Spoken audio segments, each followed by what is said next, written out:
Como sabéis, estamos, los que nos vemos casi cada domingo, estamos haciendo una serie del libro de Primera de Tesalonicenses, en la cual la invitación era, o el título inicial es ¿quieres ser feliz o somos felices?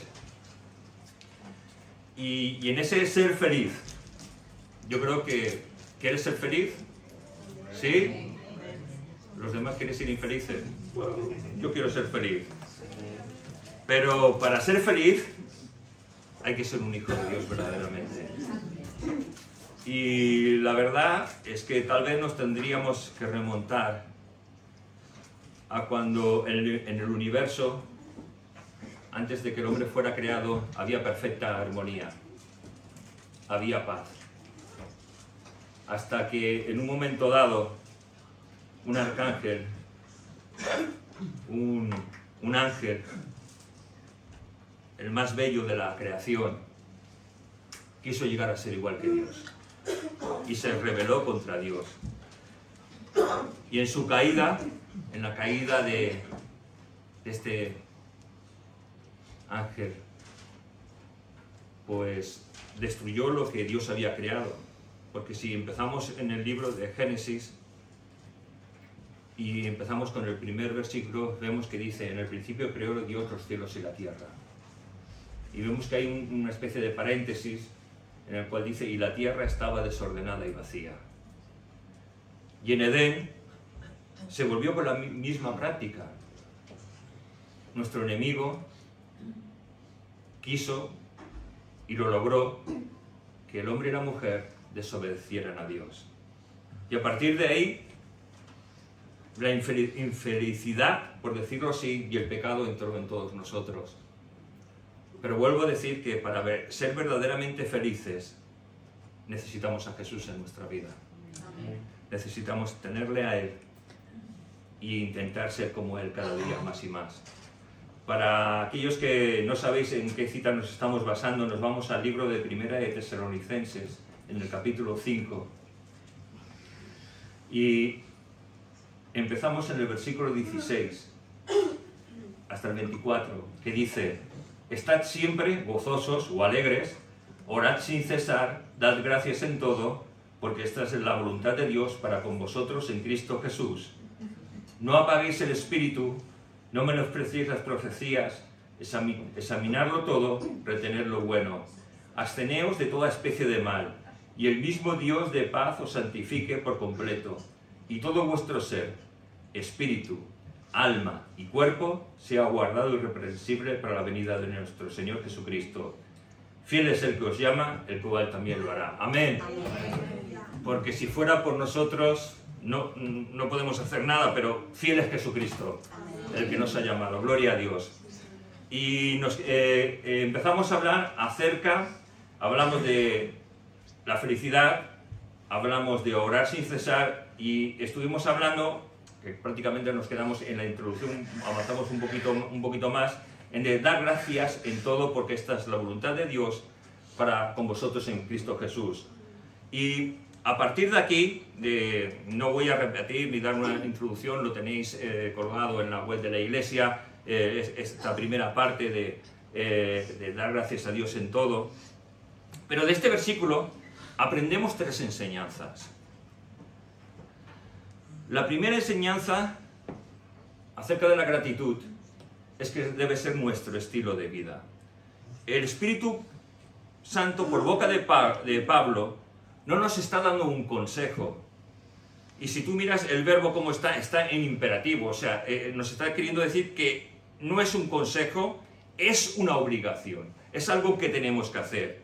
El vivir dando gracias a Dios siempre. Ese debe ser nuestro estilo de vida, así como la oración y como la lectura de la palabra, porque sin ello vamos a ser infelices. El ser agradecido nos define como creyentes, y el ser ingrato es la característica de vida de aquel que no conoce a Dios. Y si tú miras el pueblo de Israel, durante el Éxodo, el pueblo de Israel fue ingrato. y se quedó en el desierto, no recibió las bendiciones de Dios, no recibió la promesa por ser ingrato, por no haber sabido dar gracias a Dios. Y es la misma consecuencia muchas veces. En nuestro proceso como creyentes, si solo hay queja, que es lo que el diablo quiere hacer que hagamos, en el que seamos ingratos, no vamos a ver las promesas que tenemos de parte de Dios en la palabra de Dios. No vamos a experimentar la palabra de Dios. Vamos a vivir una vida falta del conocimiento, de la alegría y del verdadero estilo de vida de un creyente. Enseñanza número 2. ¿Somos agradecidos por lo que tenemos? ¿Y por qué? Si decimos amén, porque he escuchado amén, ¿no? Por gloria a Dios, ¿no? Pero ¿por qué nos quejamos tanto? ¿No es una contradicción? Sí, yo doy gracias. Pero Señor, ¿por qué esto? ¿No os pasa? Caray. Ser agradecidos por lo que tenemos. Mira, esta palabra no dice dar gracias por todo. No está diciendo que demos gracias por todo. Está yendo mucho más. Dice en todo, que es muy distinto. Y para poderlo entender, tal vez tenemos que ilustrarlo. Ya sabéis que en España, por ejemplo, es un ejemplo, ¿no? Tenemos la seguridad social. Hay otros países que no tienen la seguridad social. Estados Unidos, por ejemplo, tienes que verte muy mal y tirarte en la puerta de un hospital prácticamente para que te atiendan. Si no, ni te atienden, a no ser que estés pagando. Pero aquí, todo español o toda persona tiene derecho a la sanidad pública. Y muchas veces nos quejamos de los doctores que tenemos. Yo soy el primero que me quejo que tengo una doctora que, bueno, lo que tendría que empezar es a orar por mi doctora, para que Dios la ilumine y le dé un poquito más de gracia y sabiduría, ¿no? Pero es verdad, nos quejamos. Los tratamientos que tenemos, las operaciones que muchas veces nos sometemos, en países como Sudamérica o Centroamérica, donde vive mi padre, te lo tienes que pagar del bolsillo, porque si no, no te operan. Y aparte, encima tienes que pagar la medicación. Pero en cambio aquí, Dios nos ha bendecido con eso, y como ese ejemplo, hay miles de ejemplos, en el de que muchas veces no nos damos cuenta de lo maravilloso que es nuestro Dios, y de lo agradecidos que tenemos que ser a Él. Y ¿sabes una cosa? Tenemos que dar gracias, y si no tuviéramos esa seguridad social, pues tendríamos que seguir dando gracias igualmente. Y dando gracias a lo mejor porque podemos contar con un hermano que en un momento dado podemos contar con él para contarle nuestros problemas. O podemos contar con un hermano o una hermana que nos puede venir a casa a ayudar en un momento de enfermedad, a limpiar, a hacer la comida, cualquier cosa. Porque eso es la iglesia de Cristo. El podernos ayudar los unos a otros. Y además, hay algo que tenemos que aprender, es que Dios no permite nada que ocurra para nuestro mal, sino que todo lo que Dios permite es para el crecimiento nuestro. Y yo miro mi vida atrás y sinceramente, yo creo que como tú y como otros más, hay momentos de mi vida que no me hubiese gustado pasar. Yo no sé tú, pero a mí no me hubiese gustado. Tengo 2 o 3 momentos que sinceramente no me hubiese gustado pasar. Pero ¿sabes una cosa? Entiendo que por lo que he pasado puedo llegar a ser más comprensivo y entender a otras personas que tal vez pasen por lo mismo. Por lo tanto, todo lo que acontece, acontece para bien, conforme a aquellos que amamos a Dios. ¿No es maravilloso eso? Aunque no lo podamos entender muy bien, pero es maravilloso. Tercera enseñanza, y esta es una pregunta que nos podemos hacer. ¿Por qué tenemos que dar gracias a Dios en todo? Y si somos hijos de Dios, simplemente hay una cosa por la que podemos dar gracias a Dios toda la vida. Por el hecho de que Él haya venido a buscarnos. Por el hecho de que Él nos haya salvado de la condenación, de la muerte espiritual. Yo he ido a entierros de no creyentes, y si tú te fijas, en esos entierros hay tanta desesperación, tanta ambigüedad, ¿no? Pero nuestros entierros son de esperanza. Es decir, no es adiós, es hasta pronto, porque es un hijo de Dios, y yo voy tras de Él, y todos nosotros vamos detrás de Él. Y llegará el día en que nos reunamos con nuestros familiares, con nuestros amigos en el reino de los cielos. Yo sé que muchos tenemos amigos de nuestra edad o de menos edad que ya han partido con el Señor, familiares, pero un día los veremos en el cielo. Gloria a Dios por ello.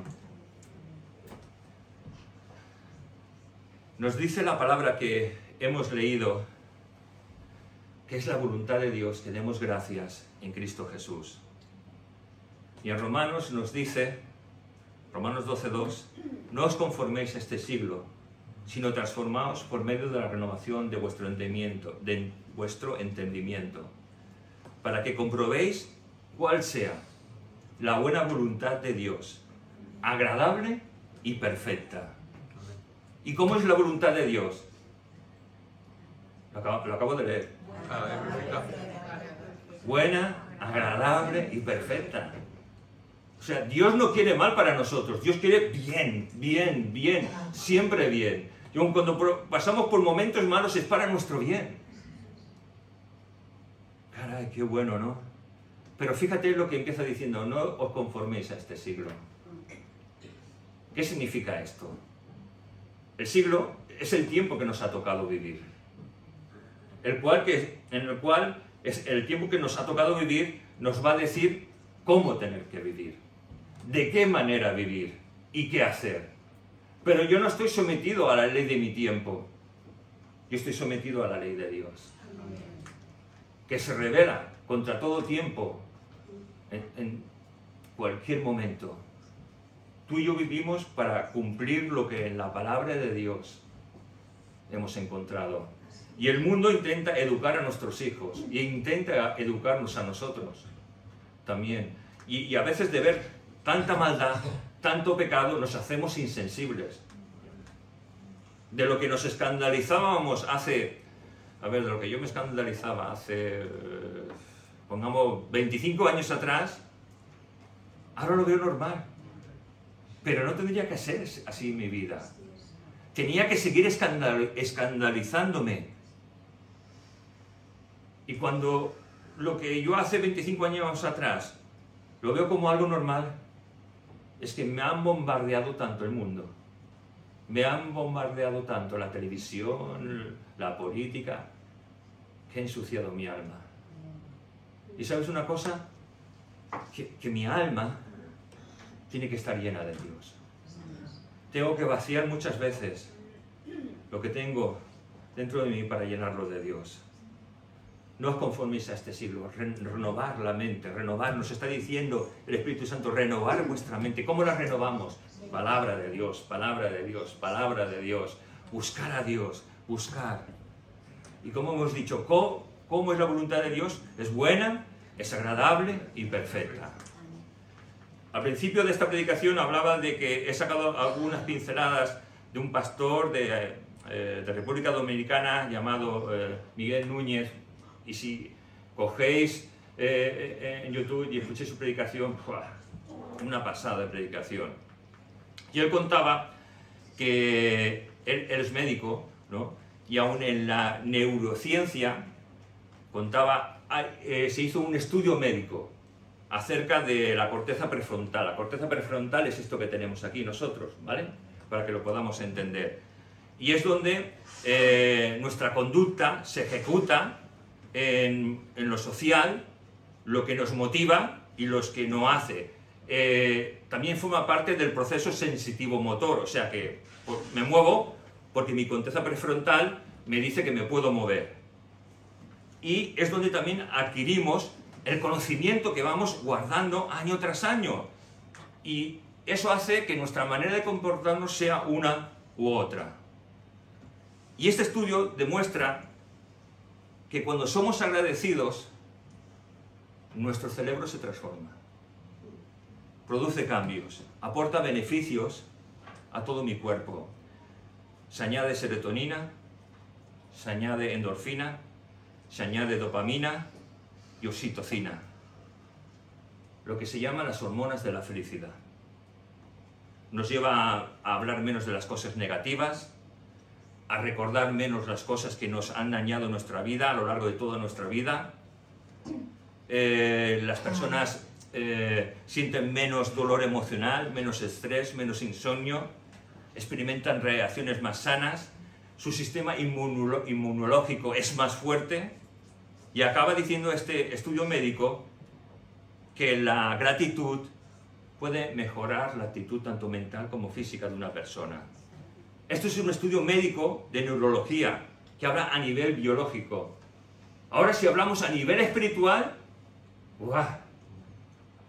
Si a nivel neurofísico el dar gracias, el saber ser agradecido produce bienestar, ¿qué es lo que producirá a nivel espiritual? Será algo tremendo, ¿verdad? Y con razón Dios nos dice que su voluntad es buena, agradable y perfecta. Pero ¿qué impide que tengamos tú y yo a veces un corazón agradecido? Y tengo una serie de puntos. El primer punto que encuentro que es el más duro y el más difícil es la incredulidad. La incredulidad. La duda acerca de la soberanía de Dios. La duda de las promesas que hay en su palabra. La duda del amor de Dios para con mi vida. Y fíjate, en la palabra de Dios, entre promesas condicionales e incondicionales, tenemos de 3.000 a 7.000 promesas para que tú y yo podamos vivir confiados en Dios. Y yo creo que si conocemos 2 o 3 nos damos con... ya somos felices. Pero si empezamos a descubrir todas las promesas que encontramos en la palabra de Dios, promesas que son para ti y para mi vida, desde que nacemos hasta el día que muramos, y están ahí. ¿Cuántas conoces? ¿Cuántas conoces? A lo mejor no conoces ninguna. O a lo mejor conoces unas cuantas. Es hora de que conozcamos, ¿no? Lo que la palabra de Dios dice, pero para conocer esas promesas tenemos que leer la palabra de Dios. Es imprescindible leer la palabra de Dios. Segunda cosa que encuentro, el egoísmo. Muchas veces nosotros pedimos cosas a Dios, no sé si te pasa, sin más, y queremos que Dios nos conteste por lo que estamos pidiendo. Entonces yo me pregunto, si Dios es soberano, si sabemos cómo es su voluntad, buena, agradable y perfecta, ¿por qué queremos huir de la voluntad de Dios? Porque eso nos pasa cuando tenemos un problema, una dificultad, cuando nos quedamos sin trabajo. Pedimos a Dios deseando tener una respuesta ya, pero no la encontramos muchas veces.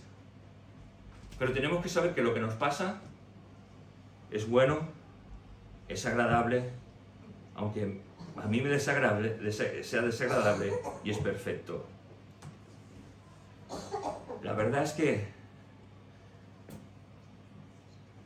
otra cosa es también el amar las cosas de este mundo. ¿Sabes? Hay tantas cosas que el mundo que está a nuestro alrededor quiere para embaucarnos, para que digamos, ostras, ¿cómo me gustaría vivir así? Cuando yo era joven, en mi tiempo había muchas películas. Beto, ¿me pones el aire aquí? Porque aquí yo estoy con un poquito calor. No sé si alguien tiene calor, perdonad que sí.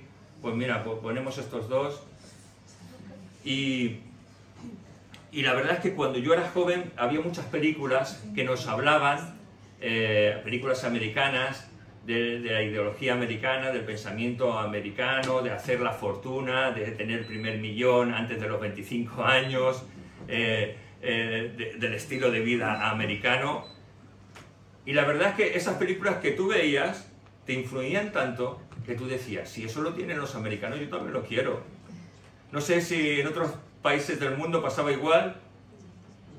¿Sí? Sí, sí. Pues veíamos, yo quiero ser americano como eso, yo quiero tener la casa, quiero tener el perro, quiero tener la mujer perfecta, quiero tener 4 o 5 hijos. El coche. ¿Y el coche? No, un coche no, quiero tener 2 coches como ellos. Y la lancha. Y la lancha, me olvidaba, la lancha, sí. Y vivir junto a un lago. Wow.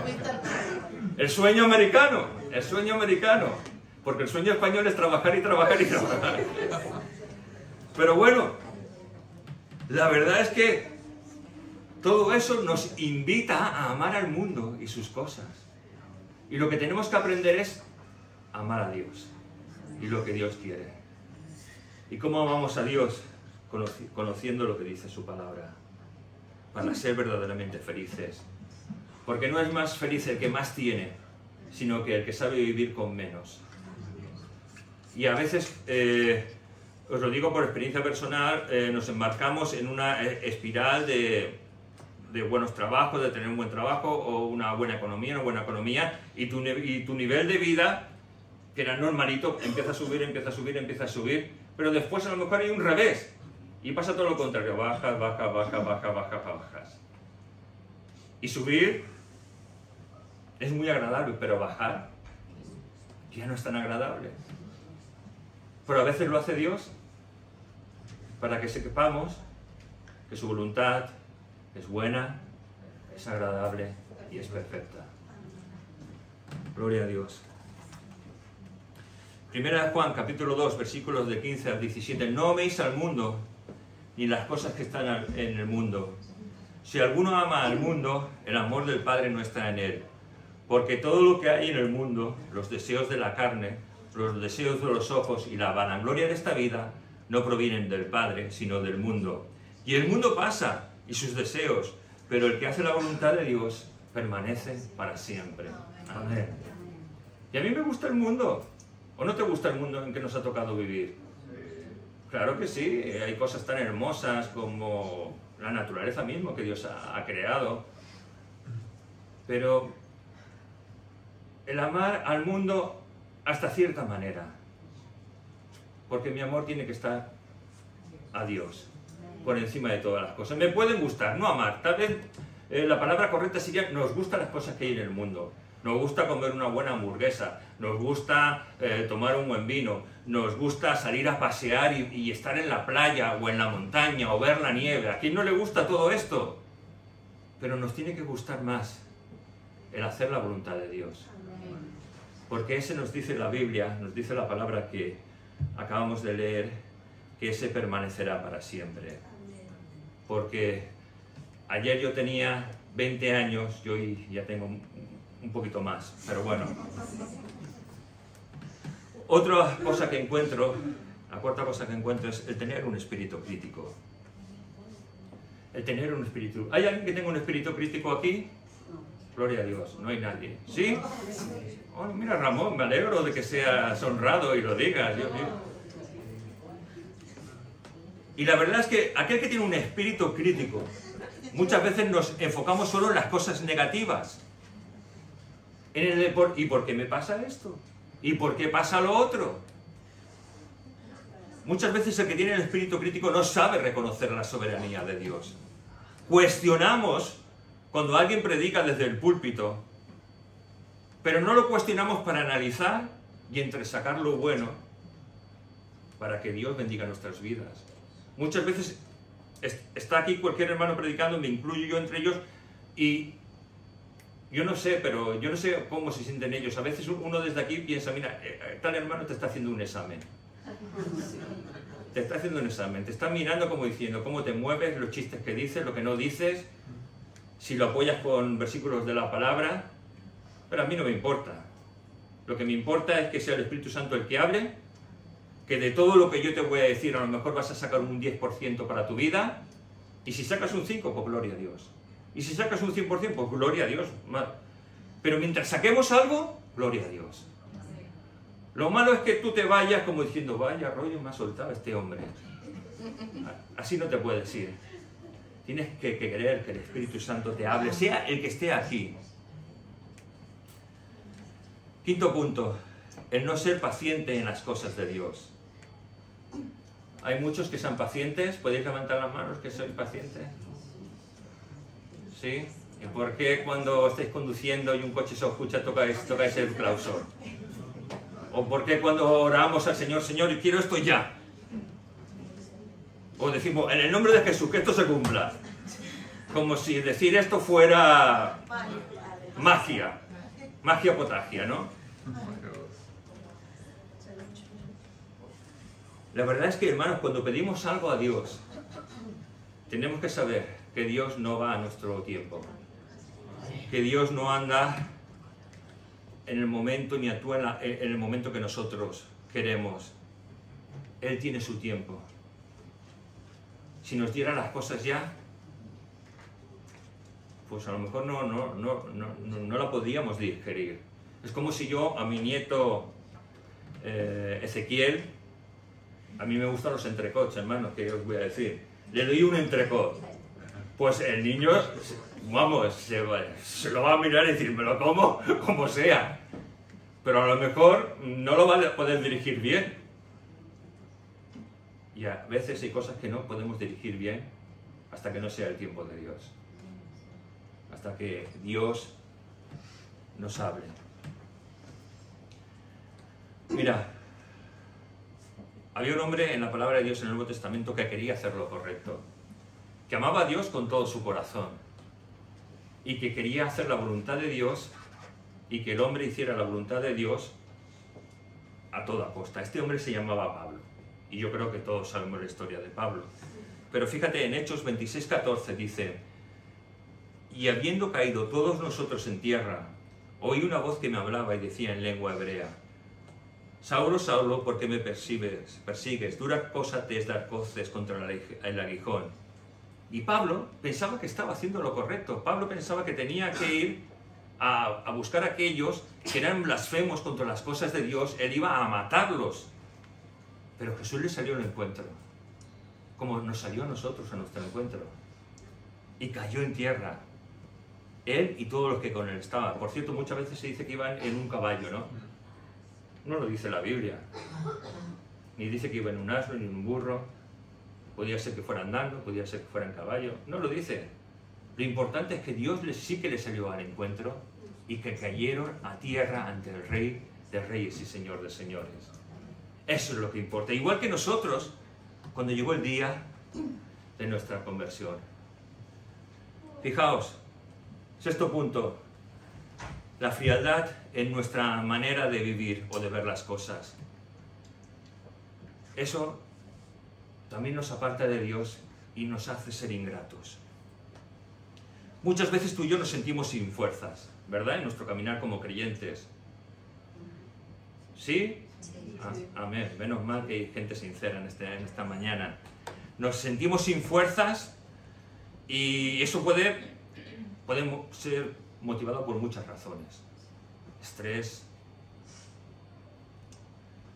cosas a las que nos enfrentamos que no podemos comprender,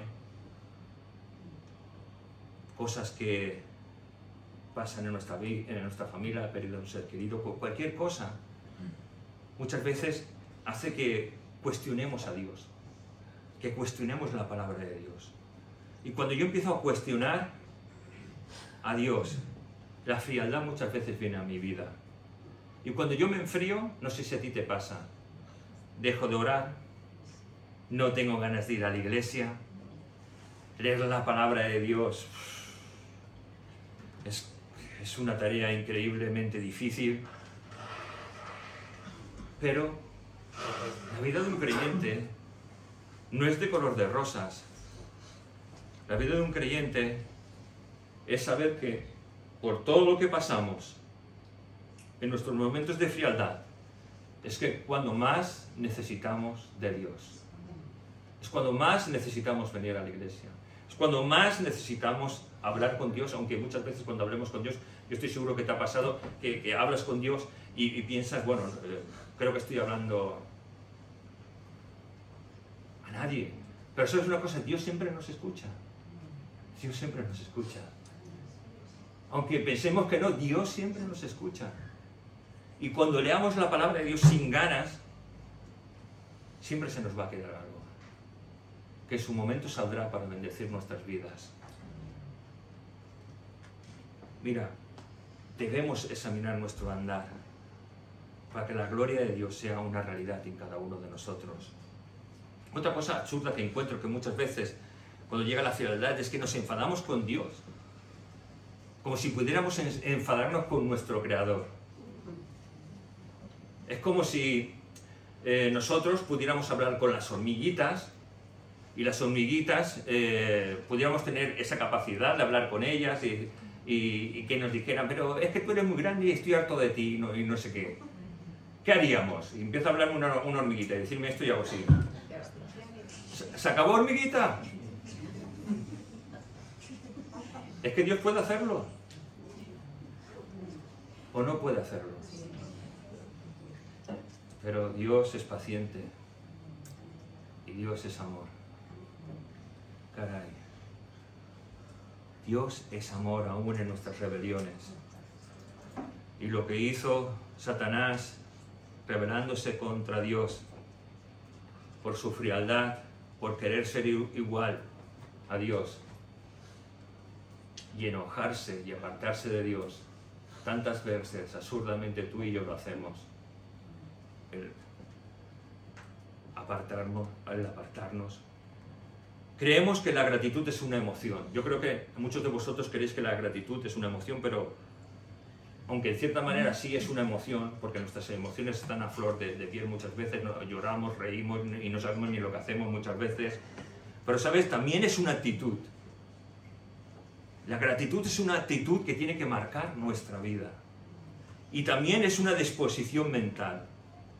Cuando tú y yo entendemos que todo lo que nos pasa y que no pasa nada sin que Dios lo apruebe, que en medio del dolor, en medio de la desesperación, en medio de las cosas buenas, todo está controlado por Dios, nuestra vida verdaderamente puede vivir confiada en Dios y ser verdaderamente agradecida. ¿Y qué es la gratitud en un creyente? Mira, dice así, acerca de la gratitud. Es la expresión gozosa que ha experimentado la bondad y la gracia de Dios. Tanto lo bueno y lo malo es parte del plan de Dios para moldear nuestro carácter, ya que de ninguna otra manera lo conseguiríamos. Caray, qué cosa más maravillosa es la gratitud, ¿verdad? Es experimentar la bondad y la gracia de Dios. Fíjate, Santiago 1:17. Toda buena dádiva y todo don perfecto desciende de lo alto del Padre de las luces, en el cual no hay mudanza ni sombra de variación. Santiago 1:2. Hermanos míos, tened por sumo gozo cuando os halléis en diversas pruebas. ¿Estáis escuchando? El hermano de Jesús nos está diciendo, hermanos, estad alegres cuando os halléis en diversas pruebas. Y nos podemos preguntar, ¿pero cómo voy a estar yo alegre? Porque es una actitud y una disposición mental. Y fíjate lo que dice, cuando os halléis en diversas pruebas, y las pruebas producen paciencia. Y la paciencia produce que nuestro carácter se moldee para la gloria de Dios. Caray, por eso tengo que ser agradecido. Y lo contrario de la gratitud es tener duda, es quejarnos, es ser ingratos, es ser personas que no comprenden a Dios. Y la verdad que todavía nos queda un poquito, pero vamos a ir finalizando en esta mañana. Porque creo que el que sepamos que tú y yo tenemos que dar gracias a Dios es algo muy importante. Porque nuestra vida puede cambiar de la noche a la mañana si sabemos que todo lo que pasa, unas cosas malas o las cosas que no comprendemos, todo tiene un propósito: moldear nuestro carácter. Y la verdad es que hay tantos efectos de tantas cosas que están a nuestro alrededor que atacan a nuestro carácter, pero es para nuestro bien. Mira, la carta de los Filipenses es la carta llamada del gozo. Y sabes, está escrita desde la prisión en la cual estaba Pablo. Y es que la vida de un discípulo de Jesús, de un creyente, se puede vivir tan solo de dos maneras. O vivimos centrados en Dios, o vivimos sin estar centrados en Dios. Y la pregunta es, ¿cómo estamos viviendo tú y yo? ¿Estamos centrados en Dios? Que Dios nos ayude a vivir centrados en Él, ¿verdad? Porque necesitamos estar centrados en Dios.